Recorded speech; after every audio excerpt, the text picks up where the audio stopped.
인천에서 한 가족이 저희들과 함께 예배를 보려고 포항에 일이 있어서 오셨는데 저희 예배에 참석을 하셨습니다. 성함이 어떻게 되세요? 김상윤입니다. 네, 김상윤. 네, 김상윤 가족이 한번 뒤돌아보시고 인사 잠깐 나누시죠. 반갑습니다. 환영합니다. 그 예배 보실 때 저희들은 이 주보 뒤에 보면 제가 오늘 예배 본 내용들을 질문으로 이렇게 해놨습니다. 그래서 이게 적으시면서 예배를 보셔도 될 것 같습니다.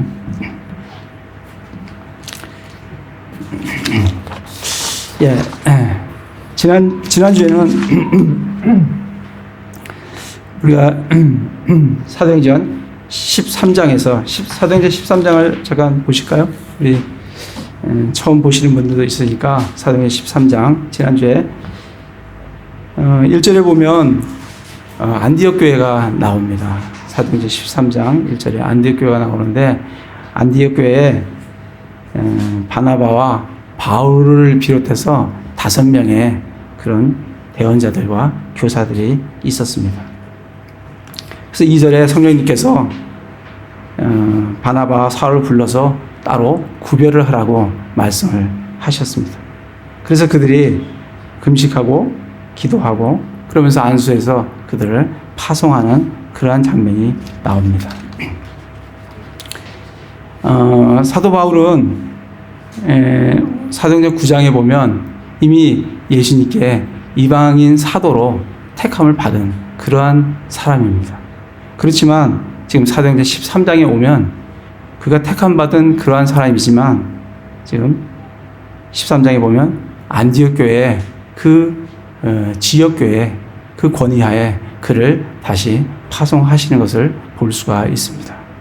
그래서 정말 우리가 지역 교회가 꼭 해야 될 일이 정말 말씀을 가르치고 그리고 그들을 양육해서 또 그들 가운데 선교사로 또는 목회자로 파송을 하는 것이 지역 교회가 감당해야 될 일이다 하는 것을 말씀을 나누었습니다. 그리고 이러한 정말 목회자나 선교사들이 파송되는 것이 어떤 정말 연륜이 오래됐거나 또는 인적 자원이 그쪽에서 많아서 그렇게 파송하는 것이 아니라 정말 하나님께서는 예루살렘에서 이방 사도들을 이방 선교사를 파송한 것이 아니라 얼마 되지 않은 그 안디옥 교회에서 그리고 정말 인적 자원이 그렇게 많지 않은 그곳에서 사도 바울과 바나바를 택해서 그들을 이방인 사도로 전 선교사로 파송하는 것을 볼 수가 있습니다. 정말 저희 교회도 이 교회가 세워진 지 얼마 되지 않았어요. 그리고 인적 자원도 정말 우리 교인들도 성도도 얼마 되지 않습니다. 정말 그러나 그럼에도 불구하고 정말 우리가 교회 안에서 말씀을 배우고 또 섬김을 배우고 그리고 정말 팀워크를 배워서 하나님의 때가 되면 하나님께서 원하시는 그때에 우리 또 목회자로 또 선교사로 사람들을 파송할 준비를 해야 될 줄로 생각합니다. 그런 기회가 되었으면 좋겠습니다. 오늘은 저희가 계속 사도행전을 보고 있기 때문에 사도행전 15장 6절에서 12절 말씀을 중심으로 말씀을 나누도록 하겠습니다. 주제는 오직 우리는 그들과 마찬가지로 라는 주제로 말씀을 나누고자 합니다. 6절에 보면 사도들과 장로들이 이 사도들과 장로들은 예루살렘에 있는 사도와 장로들입니다. 사도들과 장로들이 이 일을 깊이 생각해 보려고 함께 오니라. 이 일이라는 것은 15장 1절부터 5절까지의 일입니다. 1절에 보면 15장 1절에 보면 유대로부터 내려온 어떤 사람들이 형제들을 가르치며 이르되 너희가 모세의 관례대로 할례를 받지 아니하면 능히 구원을 받지 못하리라 하니 유대로부터 어떤 사람들이 내려왔어요. 그들이 안디옥에 있는 형제들을 가르치기 시작했는데 뭐라고 하냐면 너희가 모세의 관례대로 할례를 받지 아니하면 능히 구원을 받지 못한다라고 가르치기 시작한 거예요. 지금 사도 바울하고 바나바가 열심히 안디옥교회에서 은혜로 믿음으로 구원을 받는다고 열심히 가르쳤는데 이들이 내려와서 모세의 율법대로 할례를 받지 않으면 능히 구원을 받지 못한다라고 이들이 가르치는 거예요. 당연히 바나바와 바울과 그리고 이들과 논쟁이 그리고 다툼이 일어나는 건 아주 명확할 것 같습니다. 그래서 2절에 보면 바울과 바나바가 그 사람들 사이에 작지 않은 분쟁과 논쟁이 일어나니라. 그래서 그들이 이 문제로 인하여 바울과 바나바와 자기들 중에 다른 몇 사람을 예루살렘에 있는 사도들과 장로들에게 보내기로 결정을 했어요. 안디옥 교회가 바울과 바나바의 말씀을 믿고 그 말을 믿고 그냥 나아갔으면 되는데 이들이 한번 예루살렘에 한번 물어보자는 거예요. 거기에 있는 사도와 장로들에게 물어보자 해서 이제 올라가게 됐습니다. 올라가니까 5절에 보니까 그러나 바리새인들이 분파에 속한 어떤 믿는 자들이 일어나 이르되 그들에게 할례를 행하고 모세의 율법을 지키라고 명령하는 것이 필요하다 하니라. 그렇게 이제 말씀을 하고 있습니다. 그러니까 지금 이 예루살렘 교회는 정말 예수님을 믿었지만 정말 이들은 아직도 율법에서 벗어나지 못한 율법주의가 가득 차 있는 그런 모습을 우리가 보게 됩니다. 그래서 사도 바울과 다툼이 일어났어요. 우리는 사도 바울의 가르침을 한번 좀 볼 필요가 있습니다. 사도행전 21장을 잠깐 가보겠습니다.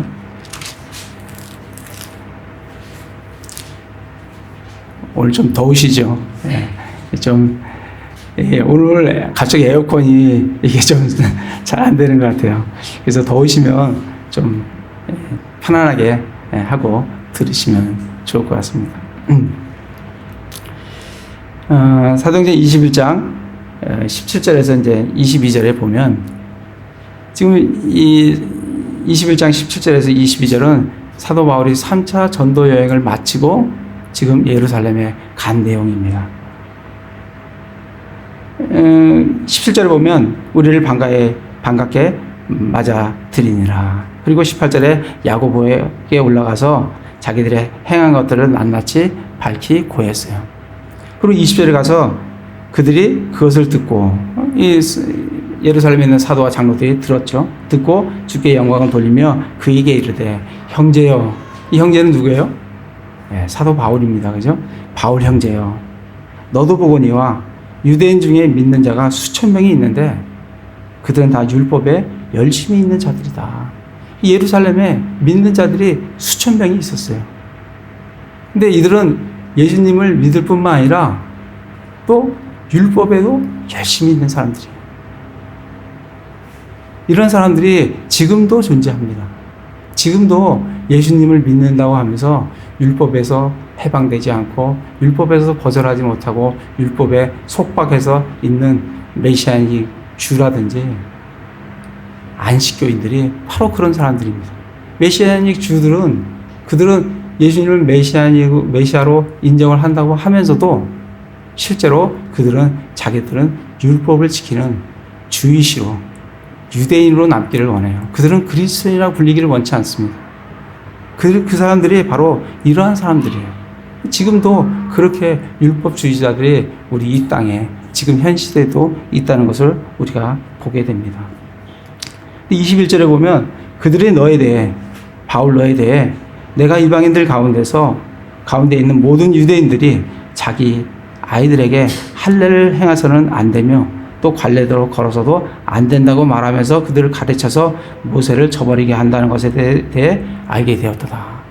사도 바울은 지금 이방 지역을 다니면서 이방인들에게는 물론 이방인들에게 율법 지키지 말라고 얘기하는 것은 그건 당연한 거고 그건 유대인들이 별로 관심이 없어요. 근데 이 사도 바울이 누구에게 그러냐면 유대인들이 자기 아이들에게 할례를 행해서는 안 되며 또 관례대로 걸어서도 안 된다라고 가르쳐서 모세를 저버리게 했다는 거예요. 그거를 지적하면서 야고보가 지적을 하면서 예루살렘에 왔으니까 지금 성전에 가서 율법을 좀 행해라 라고 지금 얘기하는 게 지금 17절부터 30절까지 나오는 내용입니다. 그래서 사도 바울이 정말 뒤에 가면 뒷구절에 가면 율법대로 행합니다. 그 율법대로 행하는 것은 사도 바울이 율법을 지키려고 한 것이 아니라 내가 유대인에게는 유대인같이 이방인에게는 이방인같이 율법이 없는 자에게는 율법이 없는 자와 같이 율법이 있는 자에게는 내가 율법이 있는 자와 같이 그렇게 하려고 그렇게 했던 것을 볼 수가 있습니다. 이렇게 사도 바울의 가르침은 유대인들조차도 할례를 행해서는 안 된다. 모세의 관례대로 행해서는 안 된다라고 가르치는 그 가르침과 오늘 우리 사도행전 15장에서 읽었던 그 예루살렘에서 내려온 사람들이 너희가 할례를 받지 아니하면 능히 구원을 받지 못한다라는 그 두 말씀이 부딪혀서 지금 다툼을 일어나게 되는 것을 보게 됩니다. 이 사도 바울은 갈라디아서를 잠깐 찾아보겠습니다. 갈라디아서 5장을 보겠습니다. 사도 바울의 이 할례에 대해서 사도 바울이 어떻게 생각하는지에 대해서 우리가 좀 더 살펴볼 필요가 있습니다. 갈라디아서 5장에 보시면 5장 1절부터 보겠습니다. 그리스도께서 자유로 우리를 자유롭게 하셨으니 그러므로 그 자유 안에 굳게 서서 다시 속박의 멍에를 매지 말라. 예수님은 우리를 예수님 안에서 자유롭게 해주셨습니다. 그래서 다시 속박의 멍에가 뭐예요? 율법이에요. 그 율법을 다시 매지 말라는 거예요. 2절에 보면 보라 나 바울이 너에게 말하노니 너희가 만일 할례를 받으면 그리스도께서 너에게 아무 유익도 주지 못하리라. 할례를 받아도 되고 받지 않아도 된다는 얘기가 아니에요. 사도 바울은 너희가 할례를 받으면 할례 받는다는 것은 할례뿐만 아니라 율법을 지킨다는 거예요. 너희가 할례를 받으면 뭐라 그래? 그리스도께서 너희에게 아무 유익을 주지 못하시리라 라고 말씀을 하십니다. 그리고 3절에 내가 할례를 받는 너희 각 사람에게 다시 증언하노니 그는 온 율법을 행할 의무를 가진 자니라. 할례를 행하면 그는 온 율법을 다 지킬 의무를 가진 자예요. 야고보서 2장 10절에 보면 모든 율법에 모든 것을 지키다가 한 조목의 율법을 어기면 모든 것을 범한 자라라고 되어 있습니다. 그와 마찬가지로 율법 하나를 지키려고 하면 그는 모든 것을 지켜야 될 의무를 가진 그러한 사람이라는 겁니다. 4절에 보면 너희 중에 누구든지 율법으로 의롭게 된 자에게는 그리스도께서 아무런 효력이 없으며 너희는 은혜에서 떨어져 나갔느니라. 그러니까 할례를 행하는 자들은 해도 되는 게 아니라 해도 되고 안 해도 되는 것이 아니라 그걸 행하면 그리스도께서 아무런 유익도 주지 못하고 그리고 그리스도께서 아무 효력이 없으며 너희는 은혜에서 떨어져 나간 자라라고 지금 말씀을 해주고 있습니다. 지금 이렇게 이 사도 바울이 할례에 대한 생각이 이러한 생각을 이러한 교리를 지금 사도 바울이 가지고 있습니다. 그러니 서로 부딪히는 것은 당연합니다. 그런데 구약에서 보면 창세기 17장 4절에 보면 하나님께서 아브라함에게 할례의 언약을 주셨어요. 뭐라고 말씀하시냐면 포피의 살을 베어내지 아니하며 할례를 받지 않는 산의 아이 곧 그 혼은 자기 백성에게서 끊어지리니 그는 내 언약을 범하였느니라. 아브라함에게 하나님께서 약속을 주셨어요. 할례를 받지 않으면 내 언약에서 끊어진다라고 말씀을 하셨잖아요. 후에서 이렇게 말씀을 해놓고 왜 사도 바울은 신약에서 너희가 할례를 받으면 안 된다라고 그렇게 강력하게 목숨을 걸고 얘기를 하는지 서로 두 개가 양립되는 것을 그런 걸 좀 볼 수가 있습니다. 그걸 보기 위해서 우리는 갈라디아서 4장을 잠깐 볼 필요가 있어요. 4장을 가보겠습니다. 바로 한 장 넘기면 4장입니다. 4장 19절에 보면 그러면 율법은 무엇을 위한 것이냐? 그것은 약속을 받은 씨가 올 때까지 범법들로 인해 더해진 것이요. 우리가 이 율법이라는 거, 하나님 말씀을 율법으로 아브라함과 그리고 모세에게 주셨는데 이 율법이 이 유효 기한이 있다는 겁니다. 이 율법에 적용되는 기한은 언제까지냐면 율법은 무엇을 위한 것이냐? 그것은 약속을 받은 씨가 오실 때까지. 약속을 받은 씨가 누구예요? 그리스도가 아브라함의 씨요 다윗의 씨가 오실 때까지 뭐가 유효해요? 율법이 유효하다는 겁니다. 그러면 오시면 어떻게 돼요? 더 이상 율법은 유효하지 않다는 겁니다. 그 말씀이 23절에 그러나 갈라디아서 4장 23절입니다. 그러나 믿음이 오시기 전에는 우리가 율법 아래 붙잡혀서 나중에 계시될 믿음에 이르기까지 갇혀 있었느니라. 그러나 율법이 오기 전까지는 율법 아래 갇혀져 있었어요. 그러나 25절에 그러나 믿음이 온 뒤에는 우리가 더 이상 훈육 선생 아래 있지 아니하도다. 율법은 약속의 시가 오기 전까지 유효하다는 겁니다. 약속의 시가 오고 난 이후에는 더 이상 유효하지 않다는 거예요. 그래서 약속의 시가 왔기 때문에 너희가 할례를 받아서는 안 된다. 율법을 지켜서는 안 된다라고 아주 거듭해서 목숨을 보고 막고 있는 사도 바울을 우리가 볼 수가 있습니다. 다시 사도행전으로 가서 사도행전 15장 오늘 말씀을 보겠습니다. 사도들이 이 일을 깊이 생각해 보려고 함께 오니라. 6절에 이들은 이 문제에 대해서 그렇게 깊이 생각해 본 적이 없어요.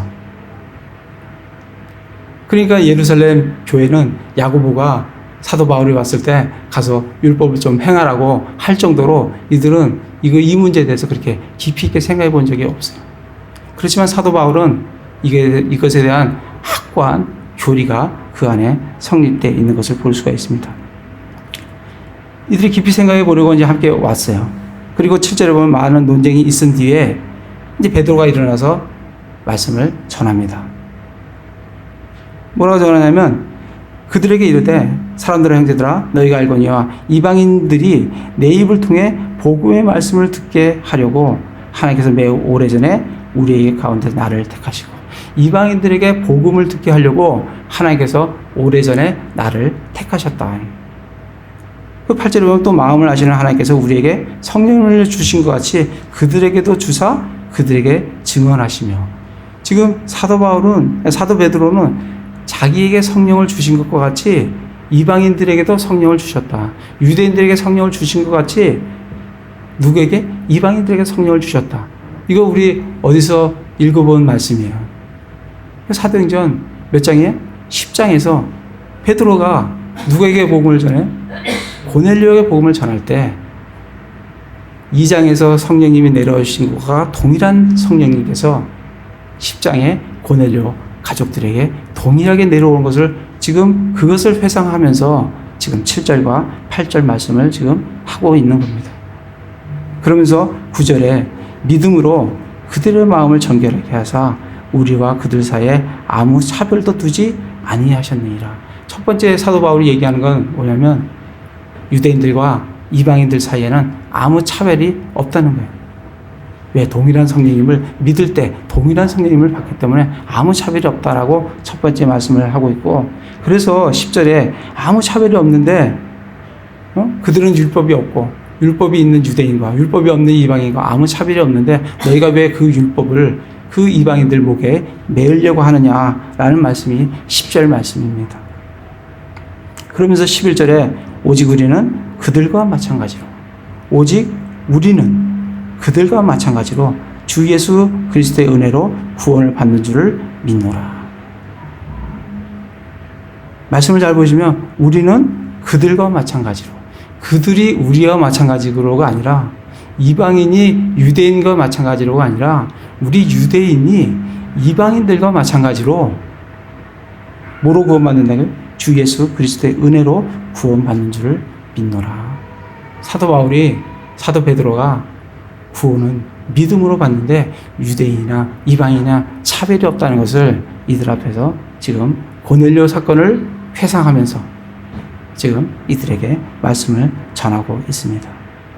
그랬을 때 12절에 이에 무리가 조용히 하고 바나바와 바울이 하나님께서 자기들을 통하여 이방인 가운데서 어떤 기적이나 이적들을 행하셨는지 밝히 말하는 것을 조용히 잠잠히 지금 듣고 있는 것을 볼 수가 있습니다. 정말 이 진리는, 이 교리는 너무 중요한 교리입니다. 이방인이나 유대인이나 차별이 없이 오직 믿음으로, 주 예수 그리스도의 믿음으로 구원을 받는다는 이 교리는 지금 예루살렘에 있는 사도들조차도 사실 이 교리가 명확하게 성립이 되지 않았었어요. 근데 그걸 이제 마치고 나서 13절에 야고보가 결론을 내립니다. 야고보가 응답하여 이르되 내 말에 귀를 기울이라 하면서 13절에 부터 야고보가 결론을 내리는데 결론은 19절, 20절에 나오고 있습니다. 19절에 보면 그러므로 내 판결은 이러하니라 하면서 야고보가 판결을 내립니다. 이 야고보는 요한의 형제 야고보가 아니라 요한의 형제는 야고보는 12장에서 이미 죽었습니다. 그죠? 죽었어요. 이 야고보는 예수님 동생 야고보입니다. 이때 당시에 예루살렘의 지도자격이고 좌장격은 바로 예수님 동생 야고보입니다. 그 야고보가 20절에 19절에 내 판결은 이러하니 곧 우리가 이방인들 가운데서 하나님께 돌아온 자들을 괴롭게 하지 말고, 유대인들은 이방인들을 괴롭게 하지 마라.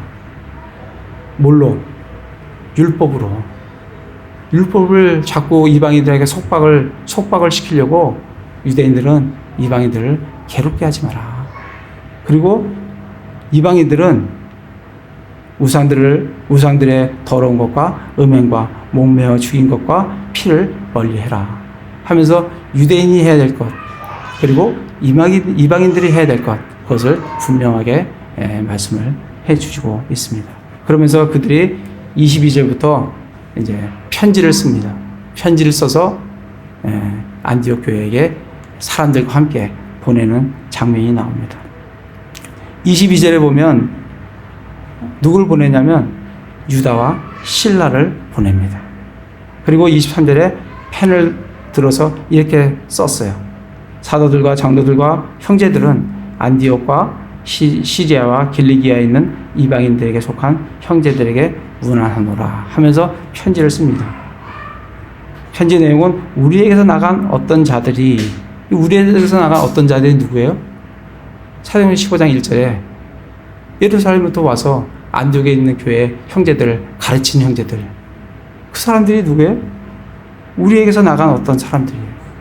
그들이 말들로 너희를 괴롭게 하고 너희 혼을 뒤엎으며 이르기를 너희가 반드시 할례를 밟고 율법을 지켜야 한다 하였다는 말을 우리가 들었으나 우리는 그들에게 그런 명령을 준 적이 없다라고 단호하게 편지 내용을 적습니다. 그들은 우리가 그 명령을 줘서 얘기한 게 아니라 그거는 그들 생각이다. 그들 명령에 동의할 필요 없고 따를 필요 없다라고 말씀을 해주고 있습니다. 그리고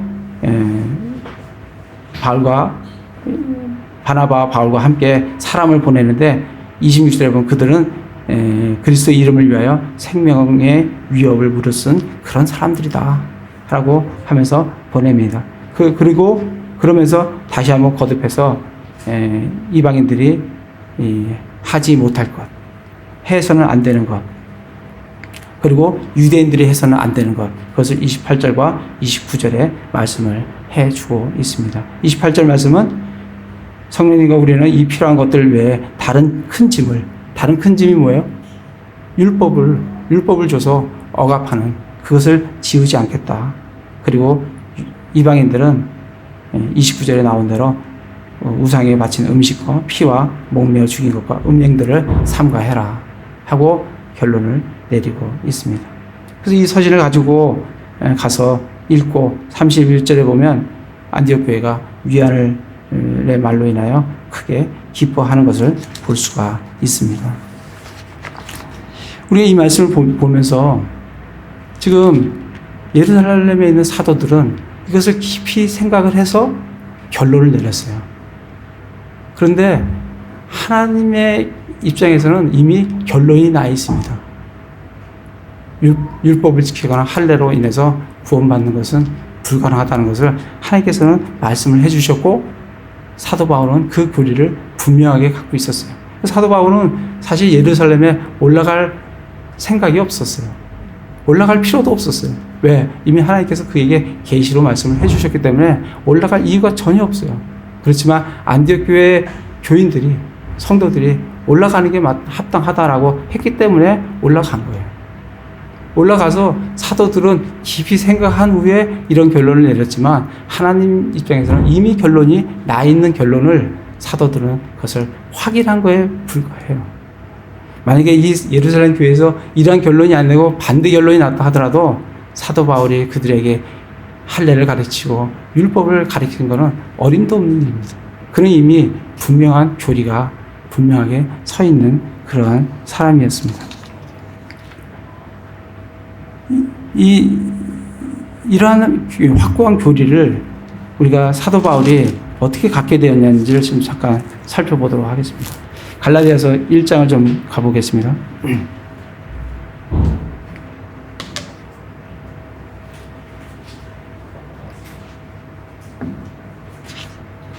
지금 예루살렘의 사도들은 지금 이러한 교리에 대해서 명확하게 지금 정립이 안 되어 있습니다. 그러나 이 교리를 정립해서 그들에게 알려준 사람이 누구냐면 사도 바울이에요. 사도 바울의 서신서가 몇 년도에 기록됐냐면 55년도에 기록됐어요. 갈라디아서 55년도에 기록됐습니다. 복음서는 언제 기록됐을까요? 모든 복음서가 60년 이후입니다. 누가 먼저 이 교리를 정립했냐면 사도 바울이 교리를 정립을 했어요. 갈라디아서 1장 1절에 보면 사람들에게서 나지도 아니하고 사람으로 말미암지도 아니하며 오직 예수 그리스도와 죽은 자들로부터 그분을 살리신 하나님 아버지로 말미암아 사도가 된 바울은, 사도 바울은 자기가 사도가 된 것이 사람에게서 나지도 않았고 사람으로 말미암아 된 것도 아니에요. 예수님과 그리고 예수님을 죽은 자 가운데 살리신 하나님으로 말미암아 사도가 되었다는 거예요. 그러면서 11절에 그러나 형제들아 내가 너에게 확실히 알리노니 내가 선포한 복음은 사람을 따라 나지 아니하였느니라. 지금 사도 바울은 지금 열심히 이방 쪽을 다니면서 복음을 지금 전하고 있어요. 그 복음이 사람에게서 따라 난 것이 아니라는 거예요. 12절에 보면 나는 그것을 사람에게서 받지도 아니하고 배우지도 아니하였으며 다만 그것은 예수 그리스도의 계시로 말미암았느니라. 사도 바울이 이 복음을 예루살렘에 있는 사도들한테 배운 게 아니에요. 그들한테 받은 것도 아니에요. 사도 바울은 이거를 예수 그리스도의 계시로 받은 거예요. 그렇게 지금 적고 있습니다. 16절에 보면 자신의 아들을 내 안에 계시하사, 예수님을 사도 바울 안에 계시하셨어요. 내가 그분을 이교들 가운데 선포하는 것을 기뻐하실 때에 내가 즉시 혈육과 의논하지 아니하였고, 지금 이거는 사도 바울이 다메섹에서 예수님께서 자기에게 계시하시는 그걸 회상하면서 지금 말씀을 전하고 있는 거예요. 예수님께서 다메섹에서 빛을 비춰주시고 그리고 음성을 들려주시면서 그에게 복음을 전하기를 나는 내가 핍박하는 예수라 하는 그런 말씀을 들려주시면서 자신을 계시하셨어요. 그랬을 때에 그가 즉시 혈육과 의논하지 않고 예루살렘으로 나보다 먼저 사도가 된 자들에게 올라가지도 않았어요. 내가 계시를 받았으니까 이제 나를 좀 인정해 주십시오. 나에게 좀 안수를 해 주십시오 하고 예루살렘에 올라가지 않았다는 거예요. 않고 어디로 갔어요?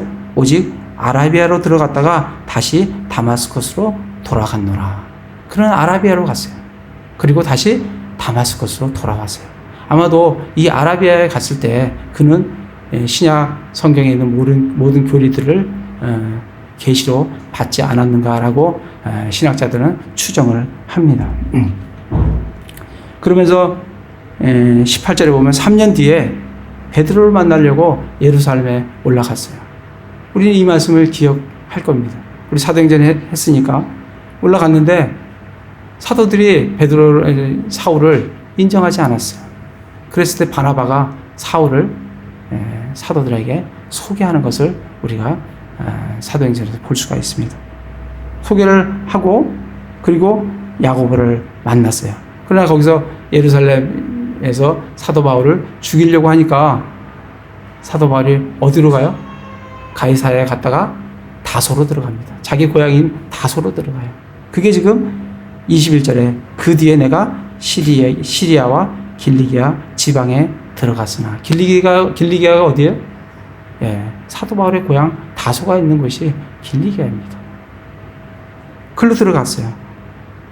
사도 바울은 언제 회심을 했냐면 AD 32년에 회심을 했다라고 합니다. 그리고 얼마 있다가 3년 후에 예루살렘에 올라갔어요. 그러니까 AD 35년 됐겠죠? 그리고 2장 1절에 보면 14년이 지나서 예루살렘에 다시 올라갑니다. 2장 1절에. 그러면 이 예루살렘에 올라간 건 뭐예요? 예루살렘 회의 때문에 올라간 거예요. 안디옥에서 교인들이 올라가는 게 좋겠다라고 해서 올라간 게 14년 뒤에요.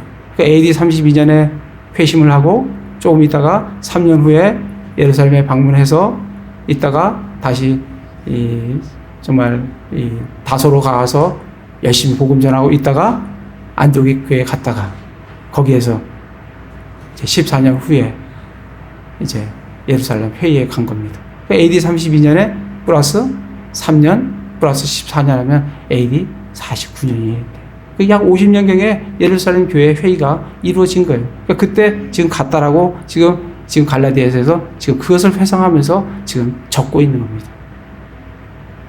그래서 2장 1절에 보면 그 뒤 14년이 지나서 이게 AD 50년이에요. 예루살렘 회의가 있었던 거예요. 내가 바나바와 함께 디도를 데리고 예루살렘에 올라갔노라.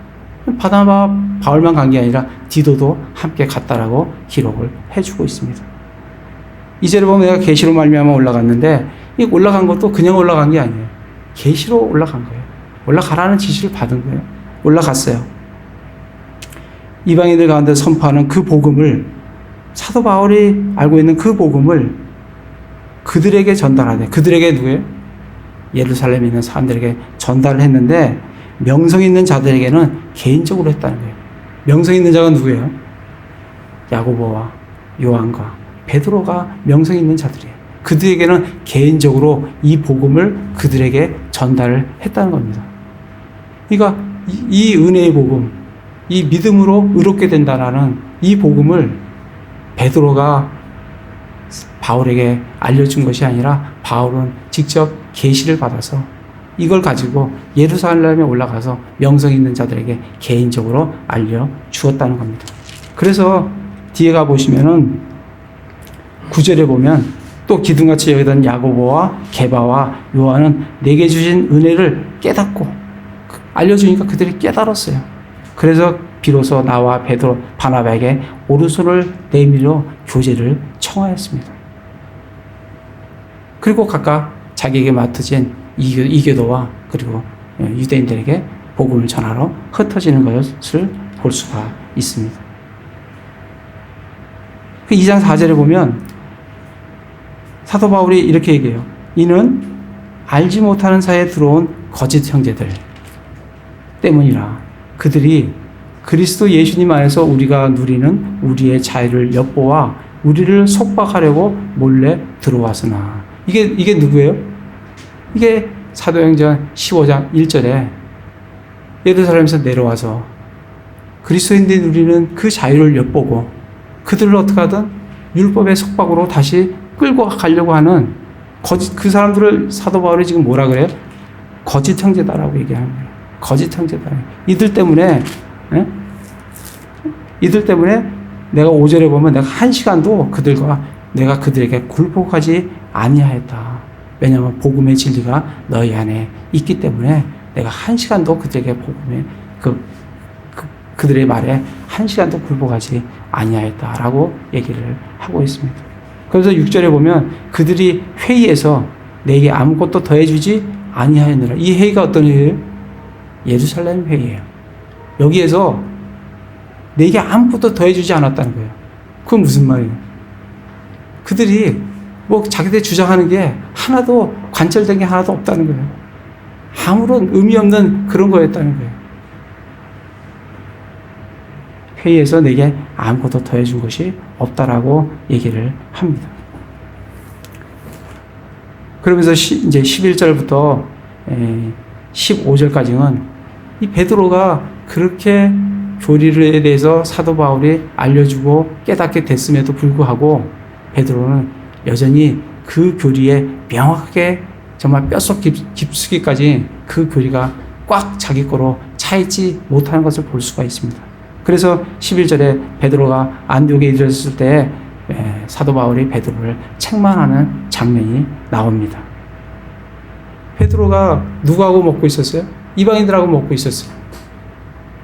근데 여기 12절에 보면 야고보에서 온 어떤 사람들이 이 예루살렘에 있던 사람들이에요. 할레파 사람들이에요.